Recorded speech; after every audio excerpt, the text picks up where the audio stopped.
to being recorded. Now, the first thing I want to say is, who here is new to Cinema Slapdown? Let me see some hands up. All right, welcome to Cinema Slapdown. And who's been to a Slapdown before? Who's seen this before? All right, awesome. Some old timers as well. Well, welcome to Cinema Slapdown. I do want to start off with some thank yous. I want to a big thank you to our debaters. I'll be introducing them in a couple minutes, but thank you so much. I'm so excited to hear what you have to say. Big thank you to Sandy Cooperson. We couldn't do this without all of your hard work. Thank you to Thelma Vickroy, the new chair of CTVA. I saw you out there, Thelma. So happy to have you aboard.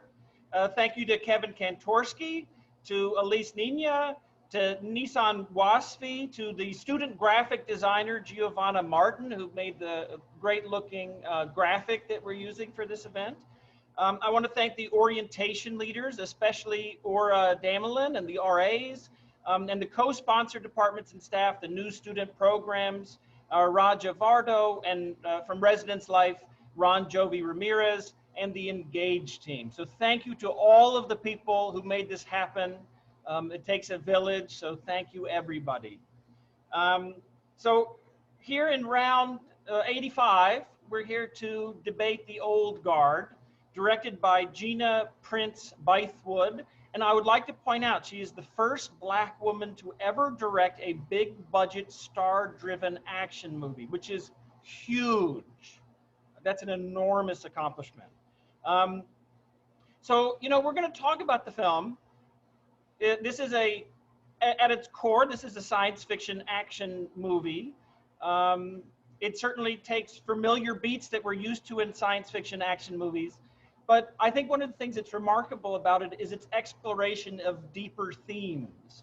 The film has regular philosophical conversations between the characters about what they've chosen to do with an immortality they never chose for themselves. It explores themes of immortality, ethics around big pharma, questions about whether the ends justify the means, and the nature of morality. So exploring the theme of is morality timeless or of its time are our debaters tonight. I'd like to give a big welcome to both of them. On the pro side, we have Ese Obrimah. Ese is a writer and a producer from Lagos, Nigeria, who tells stories that analyze social issues within the genres of fantasy, mystical realism, science fiction, and African futurism. Her short film 35 has been accepted to screen at film festivals on 3 continents and was awarded the Best of Festival Student Award at the Dayton Independent Film Festival. Welcome, Ese. There we go. All right. And on the con side, we have Ashanti Sharrieff. Ashanti is originally from New York City and a second-year producing MFA candidate in Columbia's producing program. She will focus on a creative narrative toward cultivating authentic stories from underrepresented niches from Black, Muslim, and queer artists. After graduation, she will focus on her film collective, Sharrieff Productions, with Asia Pai, her VP, to produce commercial content. Welcome, Ashanti. Woo-hoo. All right. Thank you. So, as always, we will begin with the traditional rock, paper, scissors to see who begins. All right. So, you guys ready? Okay. Rock, paper, scissors, shoot. All right. Ashanti, you will go first. Okay, thank you. All right, you have 3 minutes. Okay, cool. Well, my first minute, I'm going to say my VP, Asia Pi, is in the room, so give a shout out to her. Okay, we support each other in this Columbia College Chicago. Tonight, The Old Guard, there's so many wonderful things about this production, about the director, Gina Bythewood. I followed her work, love it dearly, and the fact that she was a Black woman who made her first action, who was supported to make a big action film, and then cast Charlize Theron in it. Boom. Morality, is it timeless or of its time? I say it's of its time. As human beings, we really try to preserve what we think is best and what serves us best. And the reason that we love Andy and Niles' relationship in the film is because there's so much conflict. You know, Andy's just like, all right, I've lived for how many years? You're literally a baby. I don't know how I can even protect you because I don't know when I'm going to die. It's kind of the same conflict I feel a lot of us go through in regards to school. You know, you have to trust your mentor and say, hey, after these 4 years, you basically taught me everything, right? When it comes to friendships, relationships, you trust that you built a sacred bond. That is based on if each other's morals are the same, if each other's way of having fun is the same. We get to see that build with Andy and Niall as they're talking and getting to know each other and fighting alongside each other, that wow, there's so many things that they don't agree on. And that's the reason that we love this relationship and love Gina Byfoot's work. So timeless or of its time, I think morality is of its time. I think it changes. I think Andy had a lot of conflict. I think Niall had a lot of conflict. And honestly, I don't really know why we're here because we already know I'm about to win, baby. Look, okay, I'm bringing that New York City energy, so we could just cut the debate here. I'm sorry, Essay, I love you, but you see that? You see that? That's my crown, baby, and I ain't gonna let it drop tonight. Okay, you're here, but I don't really know for what reason. I think you're just wasting your time. Might as well go and call it a day. Okay.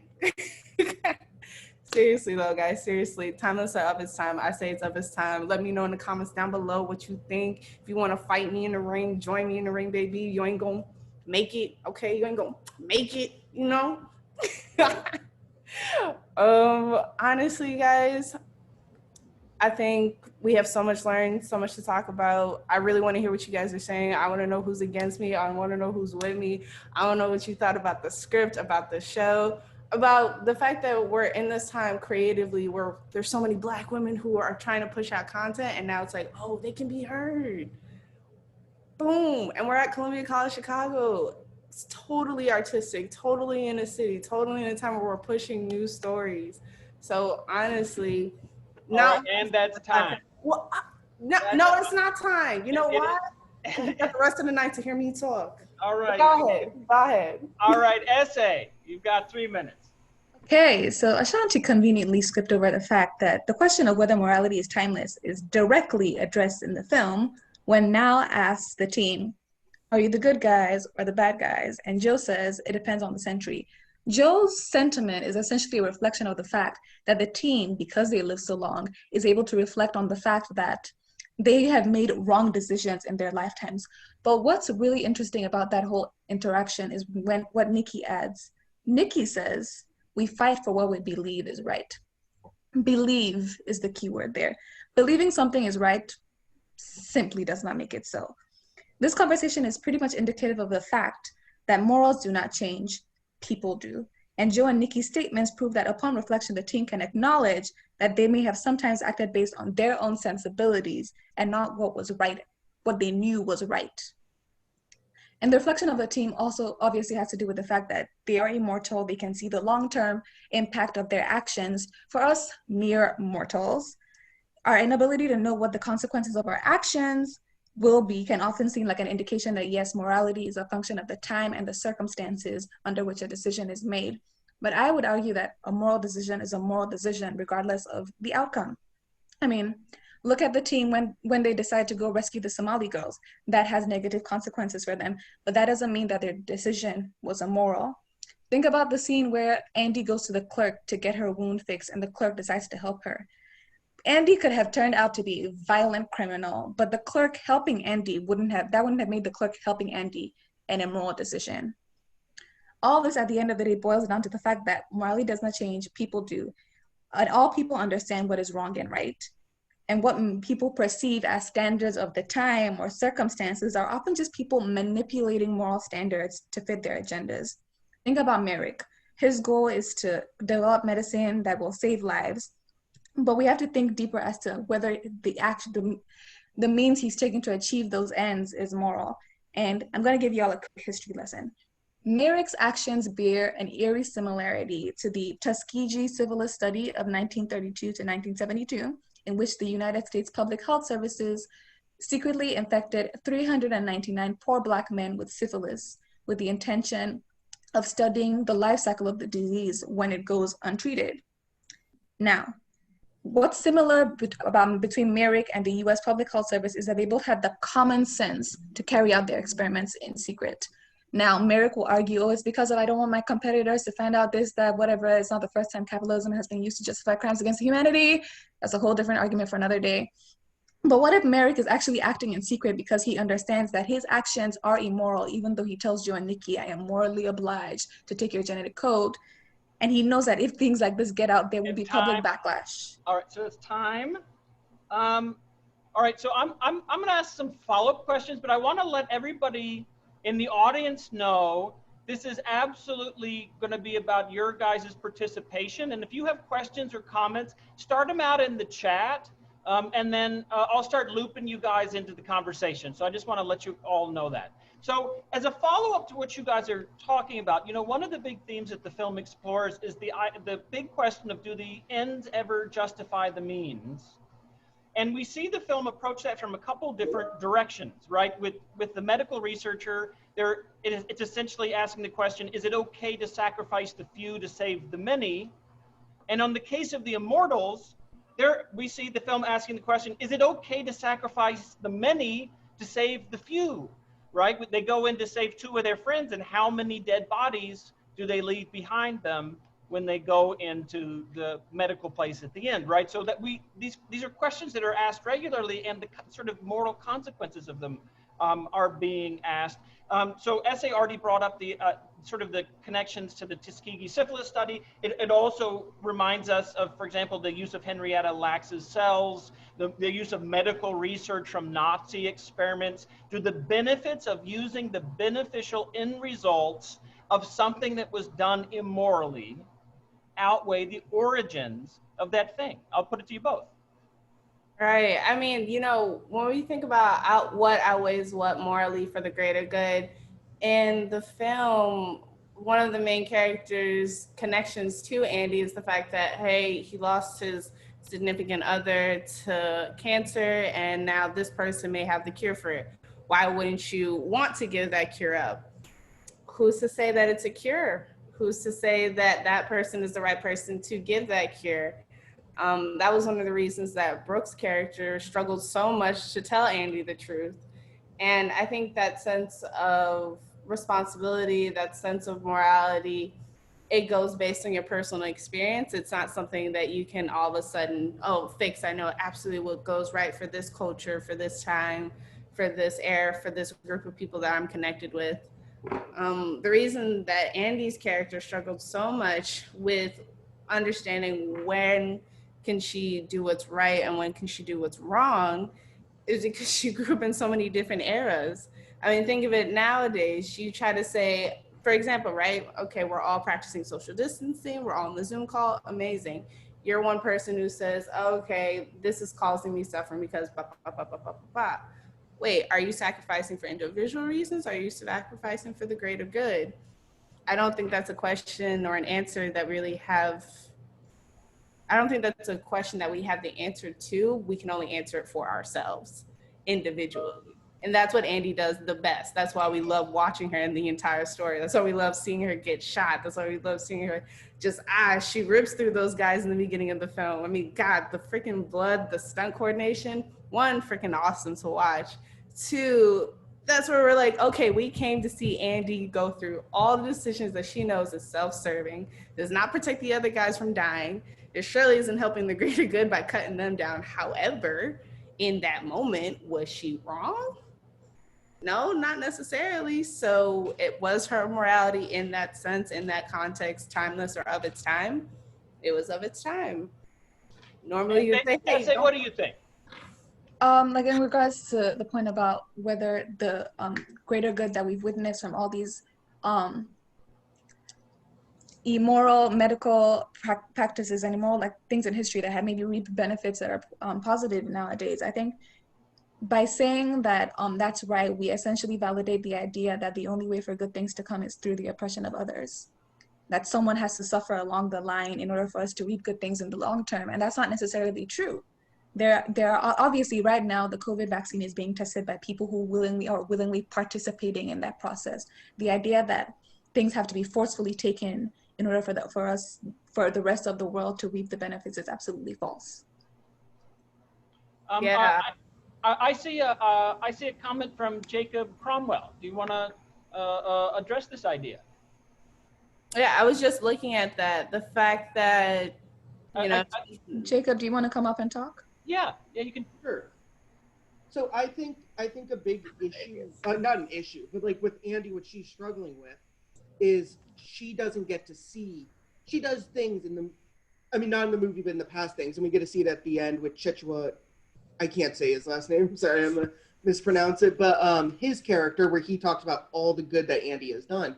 So she makes these decisions that are selfless. She does the thing that she thinks is right because, as a character, she is not a selfish character. She's not after anything that's bad. Really. I mean, hey, sorry to interrupt, but it's pronounced Chiwetel Ejiofor. Okay, thank you. Chiwetel Ejiofor. Yeah, when he gives the speech about the whole diagram of everything that she's done good for the world, she doesn't know these things because she always tries to stay in the margins and affect as little as possible because she doesn't want to be in history. None of these people, because they know what society will do. We're seeing what society will do throughout this movie if they find out about them. And so I think with her, like with these people, once they learn all the good that they have done, it's because of these selfless decisions. It's because of the morality that is timeless and the choices that they make. And sure, throughout the time, they fight on probably some wrong sides in battles. They make choices, but they're always doing it with the best of intentions. They don't have hindsight. And that's kind of all that was.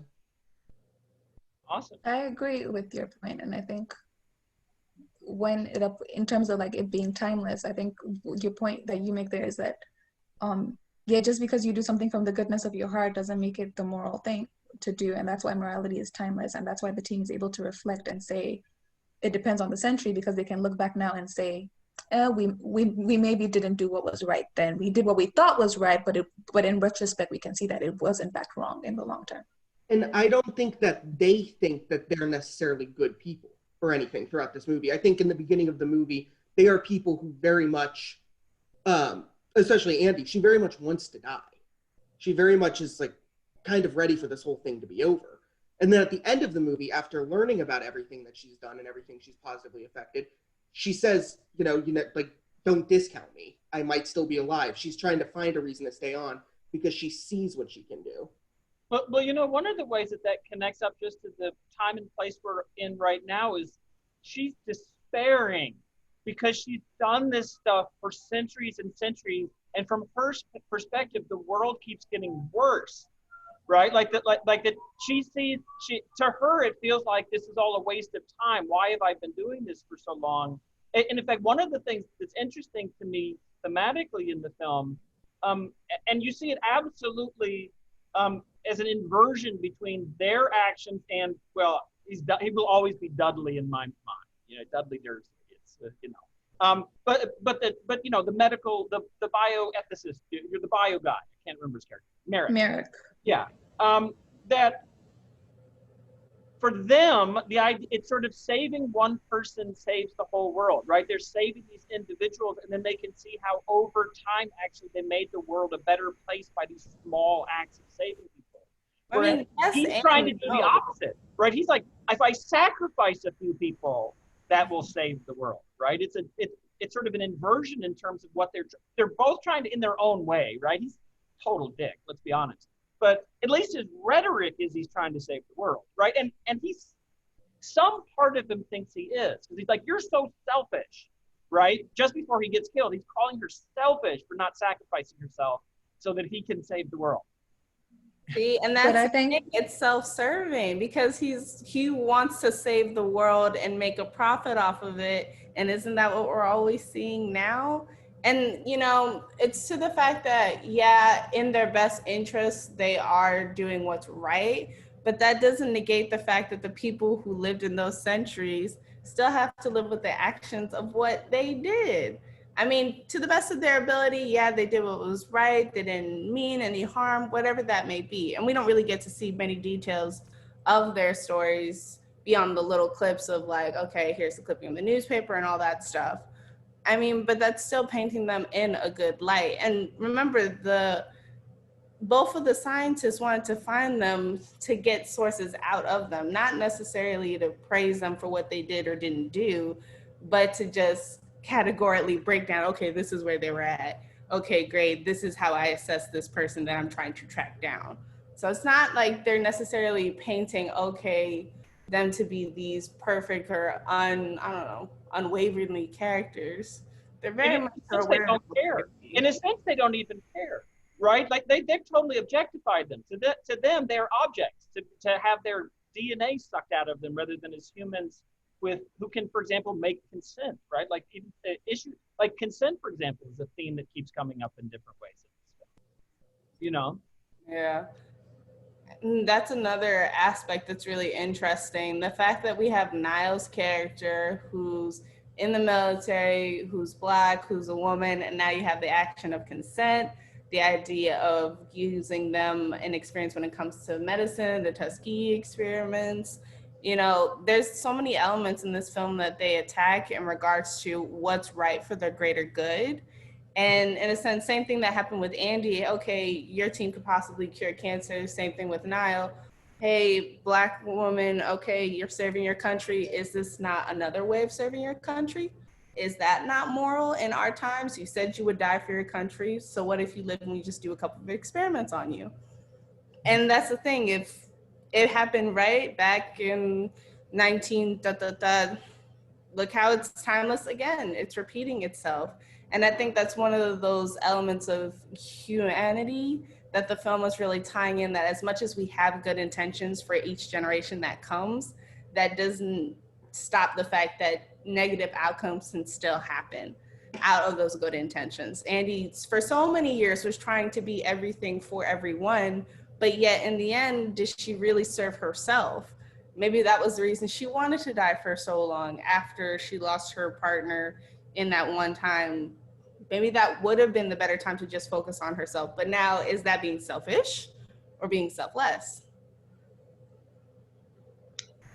I think that like good intentions are noble, but in terms of the debate as to whether a moral action was of its time or timeless, it's irrelevant.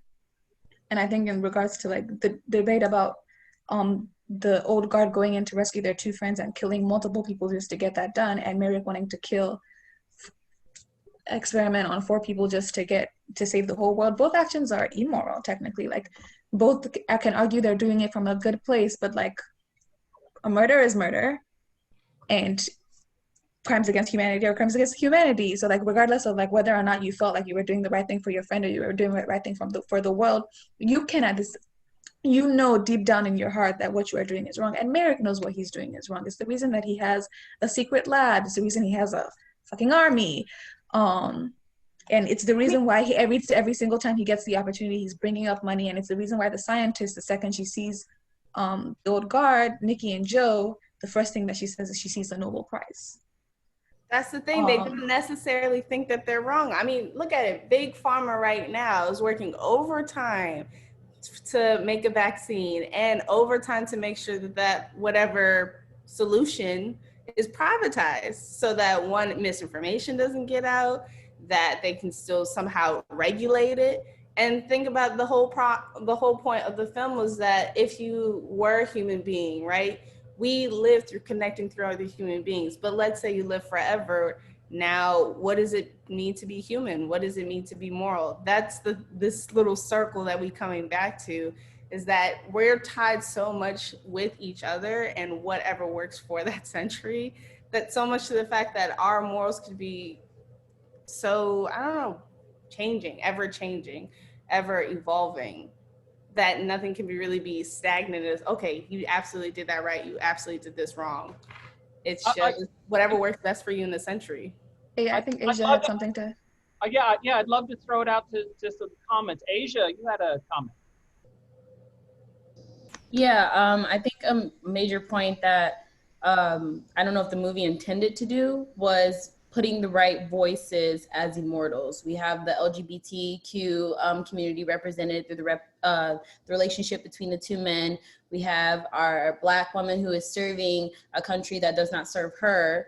And then we have a white woman. 3 of those spaces are all marginalized voices that understand of being taken from consistently of this thankless job, as Essay brought up, the Tuskegee the Tuskegee experiments that happened upon Black people, Henrietta Lacks in her cells, I think placing those people in that place and then asking of them, please give me your life, as if we haven't given our lives in other ways, shows to how it speaks of the time of now, especially with both a white and a Black man going after their DNA, going after their genetics, because later on, our Black man realizes the world that I am trying to step into by trying to save this greater good is sacrificing the voices that are present.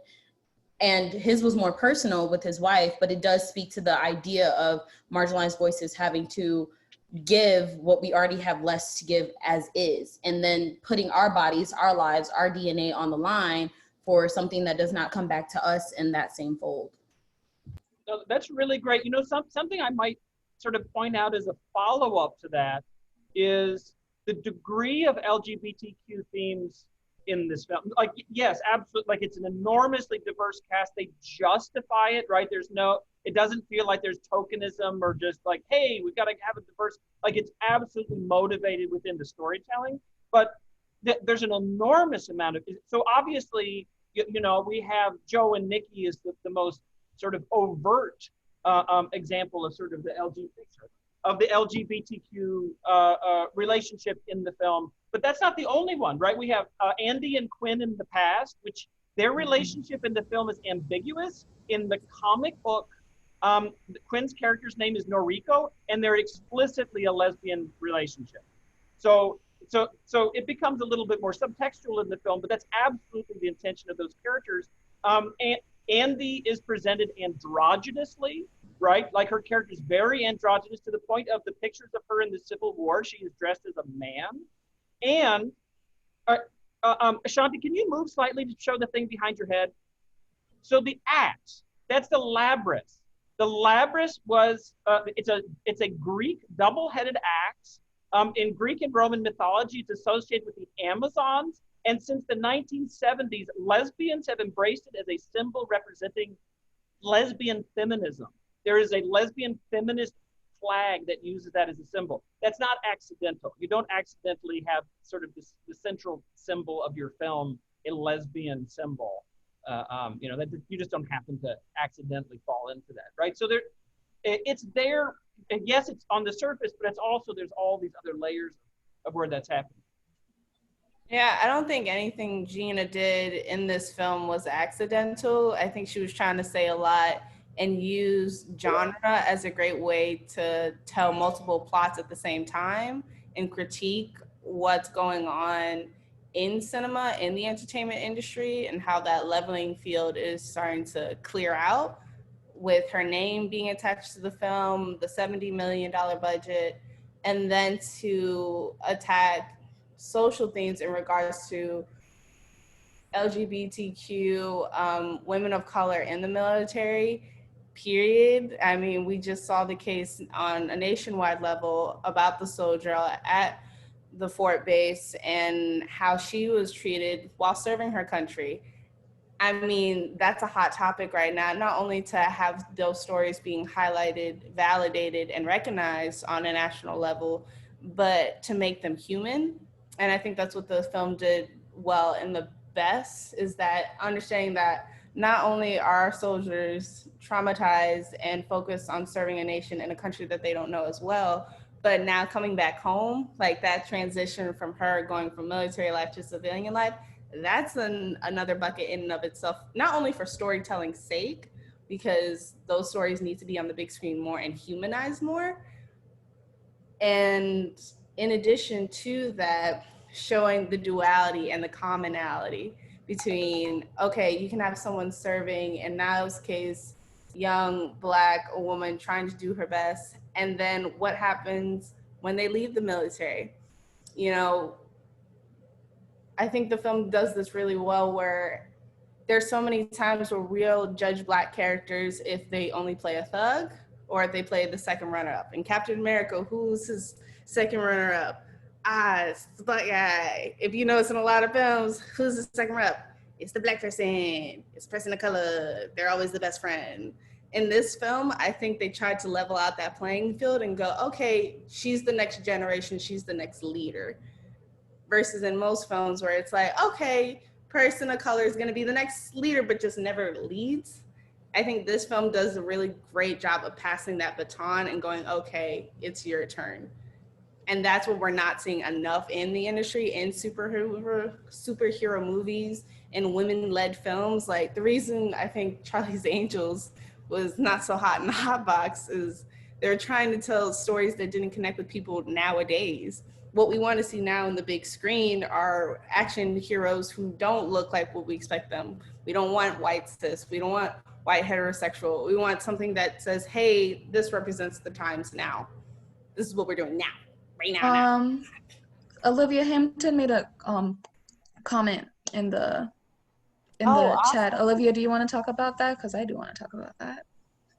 Yeah, definitely. So I said, it was based off of what you said, Essay. Morality, I think at least, is different from culture to culture, and even within a culture from time to time. We can look, like, throughout this conversation, I've constantly been thinking about the United States and what we call our number one sin of slavery. And at one point, the moral thing to do was to have slaves. And if the moral thing was, if your slave went away, you had to take them back. That it was, the moral thing was someone had to bring your property back. But now the moral thing is, if you know someone is a slave, well, right now they're sex slaves, it's your moral obligation to stop that.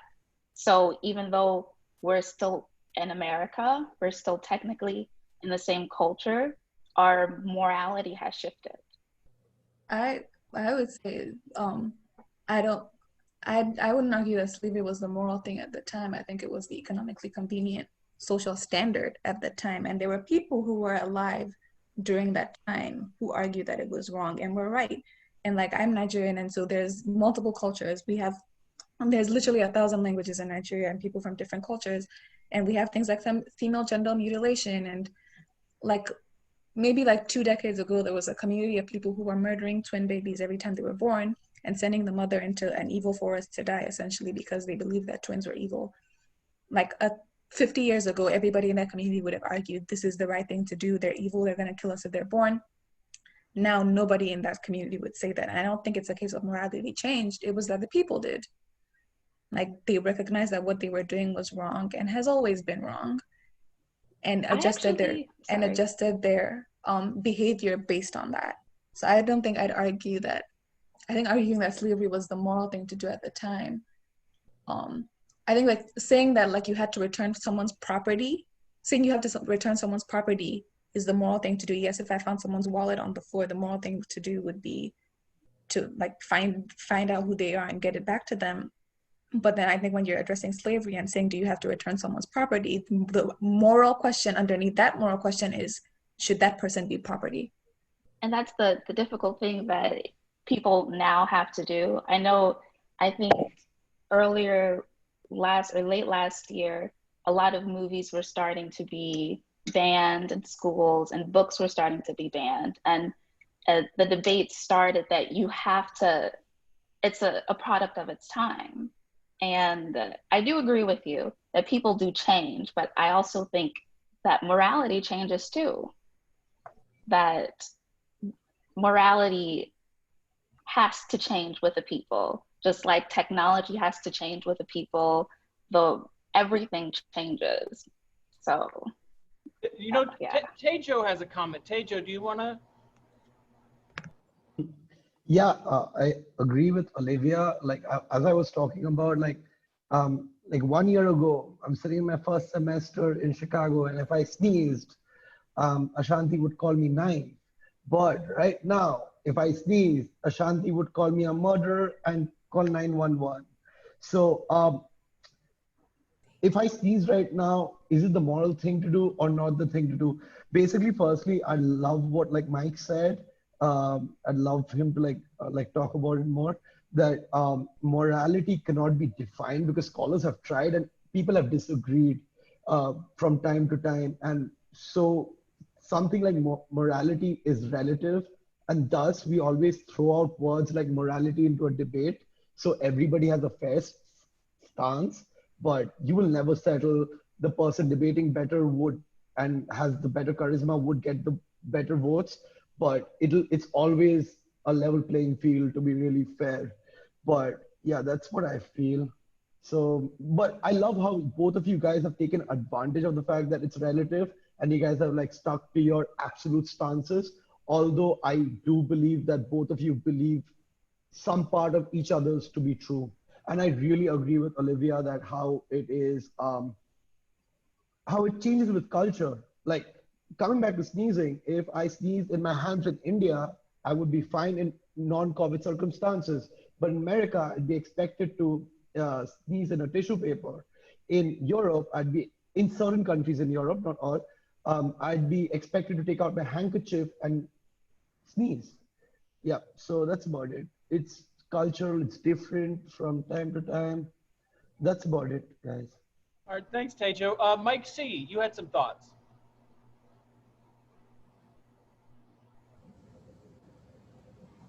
Yeah, I was just I was going off of the idea that while morality isn't, explicitly defined at this point, there is enough theories out there that have been debated and refuted and debated and somewhat accepted as maybe this is an idea that I think we can say like there is somewhat known that like there's probably a definitive answer for morality. And the crux of all those theories is you have to accept then that the morality does have like a universal, almost mathematical like equation. Be it the harm principle or utilitarianism, there is a part of it that goes, hey, we have an answer, even if you disagree with what the answer is going to be. And so in that sense, I think culture changes, but morality has always been the same. We just don't know it. We're still working towards what that answer is. And I think it shows in the movie because our heroes are always portrayed being on what we consider the right side of morality today. They're never shown fighting for a cause that was moral at the time, but not today. All right, Mia, you have some thoughts. Thank you, Mike. All right, I was just saying that just because something is happening like today, it doesn't necessarily make it moral, like at any time. The big problem with morality is it changes person to person. So with the sneezing thing, yeah, I could think it's immoral if you sneeze, but then someone else is like, it's just a sneeze. There's nothing that you can control about that. And just because there's nothing about sneezing that could possibly be immoral. It's just what's going on right now makes it something that should, like, we wish wouldn't happen, but it's not technically immoral. It's not technically causing any harm to anybody or doing anything that harms anybody else, at least not on purpose. My opinion on morality is that, like, if it harms somebody intentionally, then it's immoral. So a big thing with Niall was she didn't want to go in and kill anybody. Like, we see that at the end of the movie because she wants to walk away from everything. She just wanted to go spend time with her family instead of going in and killing these guys, which is what she knew that they were going to do, even though, like, Andy and all of them knew that it's what they had to do to save their friends. So to them, it may be ends justify the means. However, to Niall, it was technically still immoral. And the whole idea is that it's still immoral because they're killing people, but they're doing it with good intentions. But good intentions don't equate to good morality.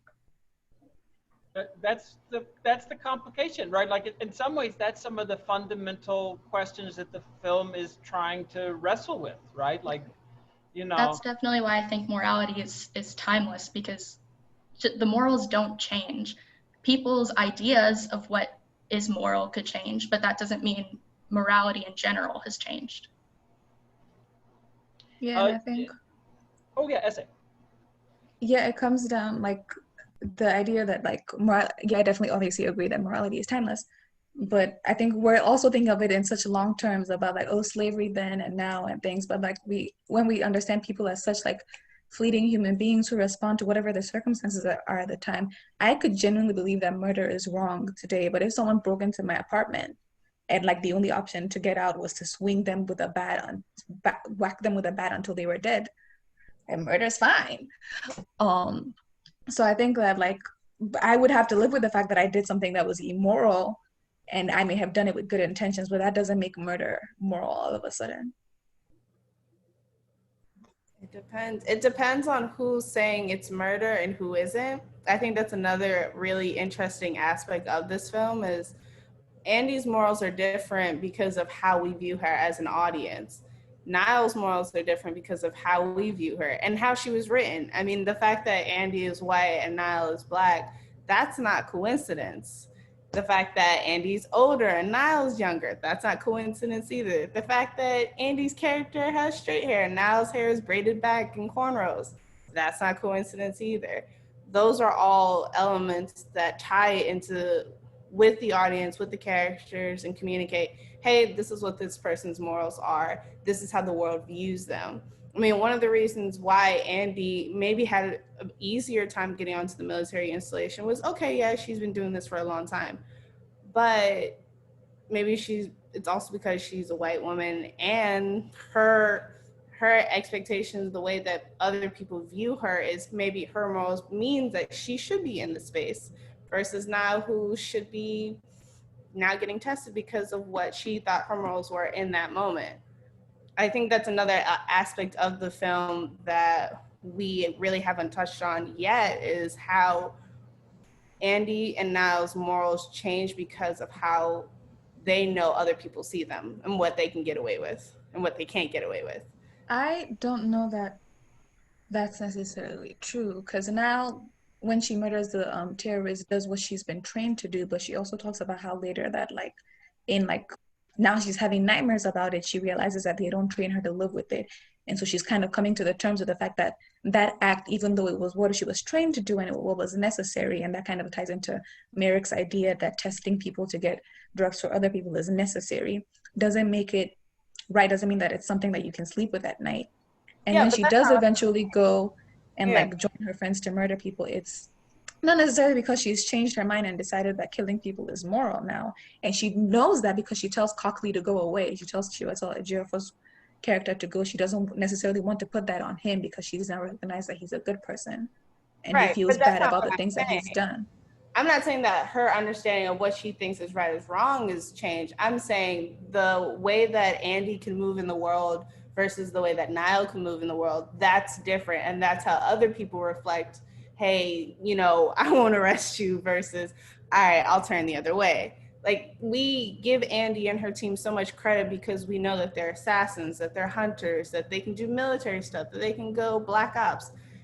We are eager to see what Niall can do within Andy's world because we know that Niall's character is by the book. She's military. She wants to check in with her officers. She wants to do everything that's right. But what standard of right has Niall's character been held to expect and to enact versus what's Andy's characters of what's right? Like, I'm not saying that her morals are changing. I'm saying that she can get away with other stuff that perhaps Niall can't. And that's the reason why Niall is so hesitant to say, oh, I don't know if I can live this lifestyle because yes, I may be immoral, but how many times can I personally take getting shot? Can I be a Black woman existing on the earth? I mean, look, it's a little tough out here for everybody nowadays. Mm-hmm. There's so many aspects of why we appreciate this film so much is because Niall's taking on the world and saying, yes, you can see me as a Black woman, you can see me as a veteran, and I still have rights. I mean, that in and of itself is almost a conflicting statement in nowadays. To say as a Black character, okay, boom, I know my morals are gonna be in check because I'm the superhero character. That's a big statement right there. You know what? One point we haven't brought up, and I'd love to just touch on it a little bit, is the film. One of the things that's happening in the film is the idea of like these small selfless acts, right? Like, and we see this. That's the idea of the sort of the snowball effect we see on the wall of these are the things you did for the last 150 years. But there's a moment in the middle of the film where we see that done to Andy when she goes into the pharmacy and the French worker who's working there treats her, right? Like bandages her up. And to me, that's one of the things that is a turning point for Andy, right? You see she starts changing. But the other thing is there's all kinds of stuff happening in the subtext there. To me, the reason why the woman who works there is like, I don't need to know your business, is to me the subtext is domestic violence, right? Like this is two women and that she sees a woman has been hurt, and that's what, and it seems to me that she's paying it forward, which to some extent is what Andy's been doing the whole time, right? There's something in that moment to me that feels really deeply thematically connected to some of the stuff they're exploring. I don't know if other people had a reaction to that. Yeah, and I pointed out in my opening statement in that it kind of comes, I think that's the point that kind of is is the foreshadowing of what the end result of the film is. That when you do a small act, it snowballs in a way that you may not even know. Like the woman literally, her literal line to Andy is, you need help, what does it matter why? I help you today, you help someone up tomorrow. And that's essentially the theme of the film, that like Andy helped someone, and then 3 generations later, that person's great-great-grandchild did something that saved humanity from something. So I think it's that idea that like, that's the idea that like, the consequences of actions don't necessarily determine whether those actions are moral or not. Like I said, like the woman could have helped Andy, and Andy could have turned out to be a violent criminal. She could have been a serial killer, but would that have made the French clerks' actions negative? If Andy had helped someone in the 1000s, and that person happened to birth Hitler, would that have made Andy's actions wrong? So I think that kind of starts a conversation about like, when we don't know what the long-term consequences of our actions are, should that actually be part of the calculation as to whether or not an action is moral or immoral? Jessica Ramos had some thoughts. Hi, yeah. Can you hear me? Yes. Yeah. Okay, hi. Yeah, so like in that scene, because we're talking about more, what's moral, what's not, she says, it's none of my business, because anybody could say, you got 2 schools of thought saying, the moral of her is like, hey, this is a human being, like you said, with domestic violence, whatever. She doesn't know something is wrong. She needs the help. Versus somebody said, no, you see something that's going on, you call the authorities. So that's where it kind of goes to moral and what's not. That's what I think. So I feel like what she did in that moment was honestly, determining what was good for that person in the moment. Because at the end of the day, whether you are immoral or not, you're still a human being. No matter if, like you said, you're part of killing Hitler or part of Hitler, it doesn't matter in a sense, because that person is still a living being. Awesome. Thank you so much. Well, our time is getting short. Let me get some closing remarks from our 2 debaters. Yeah, absolutely. 1, this was a blast. Thank you guys for tuning into Cinema Slapdown. 2, Essay, thank you so much for debating this with me. This has been so much fun learning from you. 3, timeless or of its time. I'd say The Old Guard is of its time, only because, like we've all been saying, we can do things with our best intentions, but that does not mean that we have great execution of it. And I think Andy's characters, Niall's character, they're both doing what they thought in that moment was a reflection of their kindness moral code. When Andy initially realized, okay, this may be my time to pass, I'll pass the torch to Niall. When Niall had her throat slit and then came back, she instantly, okay, let me serve my country again. We do what we think is right in the moment, and that doesn't necessarily make it right for the future, but it works out for us in the present. So I'm gonna pounce that to Essay. So in conclusion, I think Olivia made a really good point in the chat, was that like, if you have enough power, you can manipulate anybody to believe that something is or isn't moral.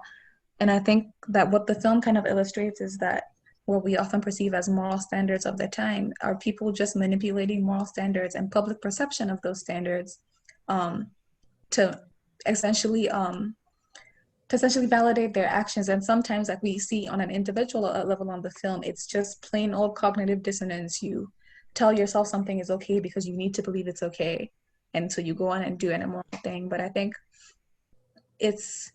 we do have to consider that people are human and people act based on their circumstances, and we can't, although morality is timeless, we can't judge people for making immoral actions to do what they need to do to survive. You can't judge a slave who killed their master. You can't judge a survivor of sex trafficking who killed their pimp. Even though you can say the action was immoral or illegal, at the end of the day, they did what they need to do to survive. And if that happens to be immoral, like, you gotta live, baby, you gotta live.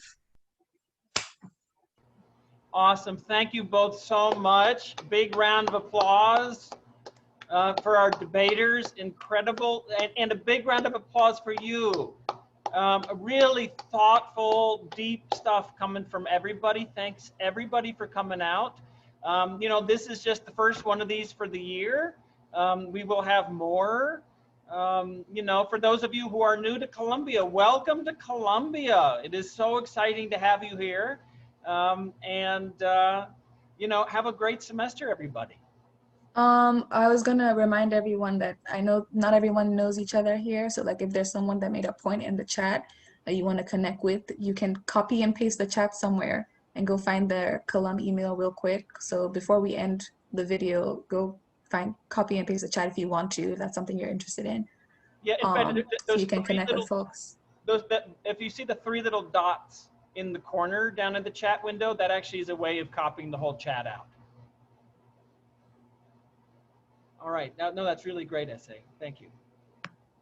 All right, thanks everybody for coming.